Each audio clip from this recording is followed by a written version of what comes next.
Good morning, boys and girls. I'm Danny, one of the leaders here at Ray's Mill, and welcome to RM Kids Online.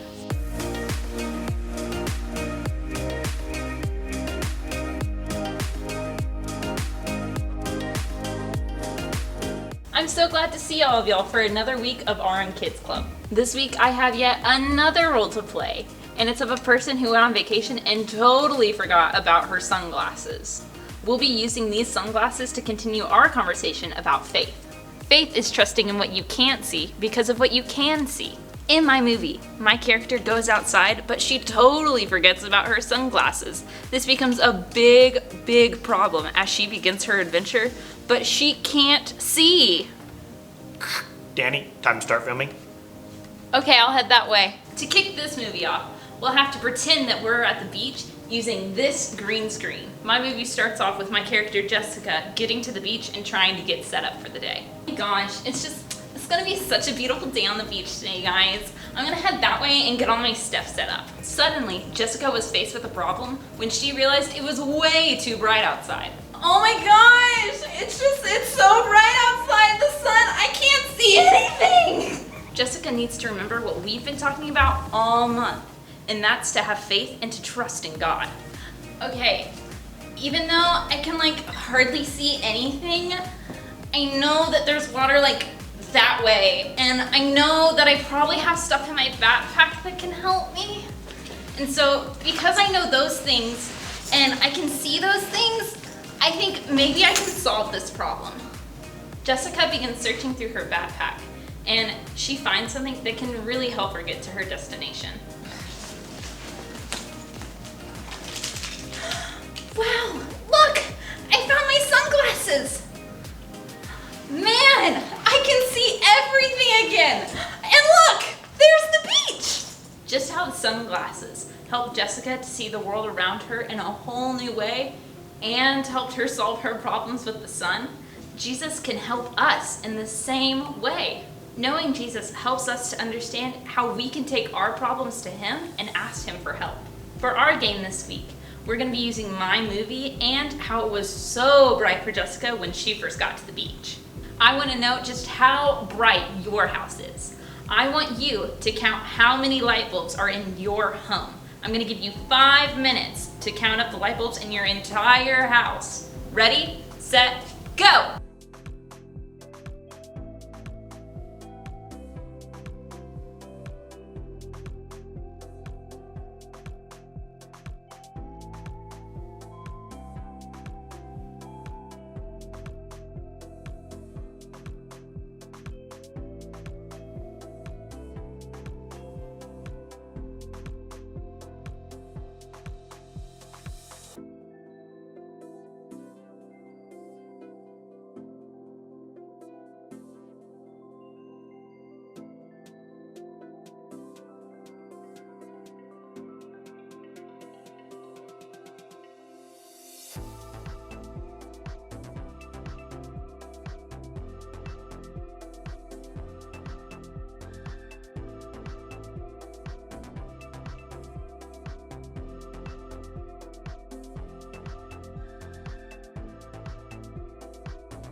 Also, parents, don't forget we have something for you.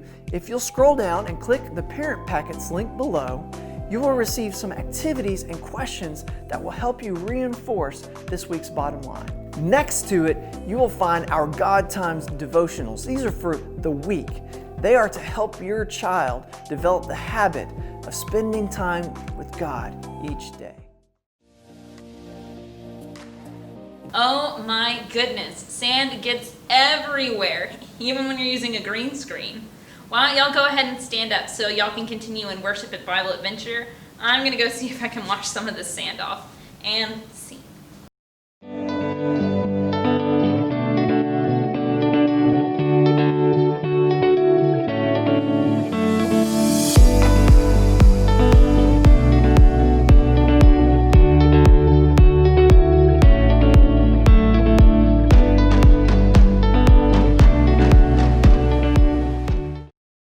You got this! You got this! You got this! You have got this! Yay! Yeah! Now we're focused. Hey everyone, it's Erica. You might be wondering what I'm doing talking to myself in the mirror. Hey, what's up? How you doing? Well, I decided I needed a little encouragement because it's been sort of a hard week. You see, a few days ago, my aunt was stuck at home with a broken leg. So I took some soup to her house, but then her dog peed on my shoe. And then I slipped and spilled the soup all over the place. And then the next day, I was walking home from the library and a car drove through a puddle next to me and splashed water all over me and all over my library book. Are you kidding me? Then, yesterday, I tripped over a sleeping cat and I fell into a prickly rose bush. Ow, ow. So, it's been one of those weeks. And I'm trying to encourage myself to have a better day. But it's going to take faith. Faith is trusting in what you can't see because of what you can see. So, even though I still have a few scratches from yesterday's catastrophe, I have faith that today will be better. See? It's better already! Today's story is all about some people who are having a bad week. Actually, several weeks. And okay, maybe they had bigger problems than spilled soup, a wet library book, and a thorny rose bush. But my week was still pretty bad. I'll see you when the storm passes. That'll make sense after the story. The Bible. It's 66 books of history, stories, letters, and poetry that fit together to form God's one big story. The epic adventure of how He created us and loves us so much that He made a way to rescue us. As we travel through the Bible, from Genesis to Revelation, we discover people who met God and found their lives changed forever. Now, for an amazing story, inspired by the book of Acts, chapters 27 and 28. Paul faced many difficult days because he taught so boldly about Jesus. He was beaten, made fun of, thrown into jail, and run out of town. At last, in Jerusalem, Paul was arrested by Roman soldiers after a mob tried to kill him. He speaks against our law! Get rid of that guy! Paul paced in his prison cell. The Lord stood next to him. Be brave. You have told people about me in Jerusalem. You must do the same in Rome. Because a group of Jews were plotting to kill him, Paul was taken to the governor in Caesarea. From there, he was ordered to Rome to stand trial before Caesar. Then, he was handed off to a Roman commander for the sea journey. I am Julius of the Imperial Guard. I am very imperious, but also a reasonable human being. Glad to hear it. Julius allowed Paul to visit with friends as they stopped at the port city of Sidon. From there, they sailed around Cyprus, transferred to a ship from Egypt, carrying grain to Italy. The ship fought against the wind for many days until they arrived in a town on the island of Crete called Fair Havens. It was already well into October, a risky time for sea travel. Men, I can see that our trip is going to be dangerous. The ship will be lost, and our own lives will be in danger. A reasonable concern. The pilot and ship's owner wanted to reach a better harbor for the winter. Pish posh. We can make it to Phoenix. Well, Feel that? Gentle southerly breeze. Perfection. we leave at once. Anchors away! But very soon, the gentle breeze transformed. Within a short time, the wind beat against the ship with the strength of a hurricane. The pilot gave up fighting the gale. Hoist the lifeboat! Secure ropes around the bow! Jettison the cargo! In the midst of the chaos, the Lord sent an angel to Paul. The next morning, Paul withstood the storm to encourage the crew and passengers. 276 people. First, not to say I told you so, but I told you so. Second, not a problem. Last night an angel from God told me, do not be afraid, Paul. You must go on trial in front of Caesar. God has shown his grace by sparing the lives of all those sailing with you. But we must run the ship onto an island.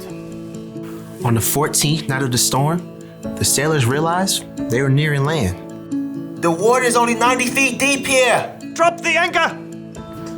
The crew was so afraid of crashing against the rocks that they lowered the lifeboats, planning to escape and leave the passengers. Julius, these men must stay with the ship. If they don't, you can't be saved. A reasonable request. Cut the ropes. The soldiers cut the ropes so the crew could not escape. Just before dawn, Paul gathered everyone on board, shouting above the wind. Not a problem. None of you will lose a single hair from your head. Now, I'm asking you to eat so you can live. Paul took bread and thanked God. He then broke the bread and ate it. Everyone was filled with hope while they had some food to eat as the gray morning dawned. There's the beach! Lift the anchors and we'll run her aground! But as the pilot steered desperately for shore, the ship hit a sandbar and began to break into pieces.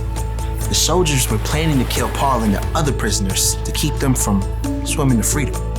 Stop! Don't hurt them! Paul must live! Everyone overboard! Swim to land or grab a piece of the wreckage! Miraculously, everyone made it to shore, just as God had promised. Welcome to Malta. The people of Malta were unusually kind as they built a fire to welcome this large group of wet and stranded visitors. I'll fetch some more firewood. Paul tossed sticks into the fire. Then, a deadly snake slithered out and sunk his teeth into Paul's hand. This man must be a murderer. The gods won't let him live. Not a problem. Totally fine. Paul simply shook the snake into the fire. When the people saw he was unharmed, they decided he was a god. Publius, a chief official, welcomed Paul and the others into his home. Take whatever you need. Paul discovered that Publius, his father, was very sick, so he prayed. Jesus, please, heal this man. Publius, his father, was made well. All the sick people on the island flocked to see Paul, and they too were healed. Paul had so much respect on Malta that when it was time to leave, the people of Malta gave him all the supplies they needed. Bon voyage! At long last, Paul neared Rome. The believers had heard he was on his way and traveled to meet him. Welcome to Rome! I thank God for you all. In Rome, Paul was allowed to live in his own home, under guard. For 2 years, he welcomed anyone who came to see him. He told Jews and Gentiles alike the good news of Jesus, just as God promised he would. So, a shipwreck is probably worse than tripping on a cat, but a bad week is a bad week. And the important thing to realize is that we all have problems, and we all get to choose how we react to those problems. Paul chose to trust that God was with him no matter what he was going through. You see, Paul understood that God had a bigger plan. Ever since Paul came to know Jesus as God's son, He had devoted his life to telling others about Jesus. And Paul knew that no matter what problems he faced, they were worth it if it helped him spread the good news of Jesus to the world. So Paul didn't necessarily focus on the storm, the shipwreck, and the snake bite like they were problems. Instead, he trusted that God was leading him somewhere. He trusted that God had a plan. And Paul's not the only person who can change focus like that. We can too! When we hope and trust in Jesus, it can change how we look at our problems. That's the one thing to remember today. Knowing Jesus changes the way you see your problems. When you're having one of those weeks, or months, or years, or whenever we have a problem, sometimes the bad stuff is all we can focus on. But when you know that God has a plan and that Jesus is always with you, it can help take the focus off yourself and put your focus on Him.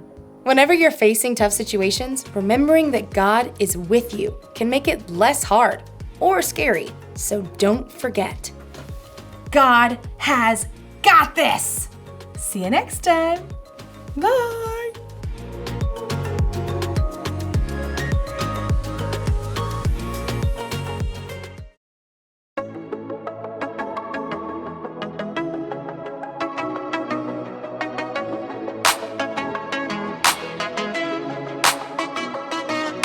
Sometimes the road ahead can be so rough. You are the reason why I don't give up. 'Cause even when it's hard to see, I still believe. So I'm gonna trust your love.